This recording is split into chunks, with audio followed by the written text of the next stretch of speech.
केल्या जातात, याला आमचा विरोध आहे। आमचं म्हणणं आहे की जेव्हा स्त्री पुरुष समानता करतात तेव्हा प्रत्येक बाबतीत सगळ्या अंगानी तुम्ही महिलांना समान मानलं पाहिजे, समान संधी दिली पाहिजे।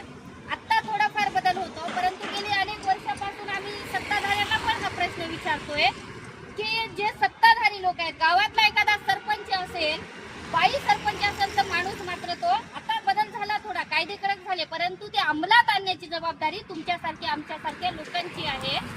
जर महिला सरपंच असेल तर कारभार तिचा नवरा बघतो, परंतु आम्ही लोकांना प्रश्न विचारतो की एखादा नवरा सरपंच असेल तर बाई कारभार बघते का? हा आम्हाला प्रश्न पडतो। जेव्हा हे सगळं वातावरण बदलेल, स्त्रियांना सुद्धा या गुलामगिरीतून मुक्त होण्याची संधी आणि हे गुलामगिरीतून मुक्त वगैरे हे काही व्यवस्था बदलणार नाही। या देशामध्ये जर महिलांना समान संधीचं सोनं करायचं असेल, महिलांनी जे आपल्या पायामध्ये बेड्या टाकून घेतल्या ते बेड्या तोडून बाहेर येण्याची गरज आहे। जसं आता भाईंनी सांगितलं की हे नुसते महिलांचे प्रश्न नाही तर पुरुषांनी सुद्धा पाठिंबा देणं गरजेचं आहे। महिला काय करू शकते हे वेगवेगळे आपण इतिहासामध्ये वेगवेगळ्या ठिकाणी वाचलेलं आहे। म्हणूनच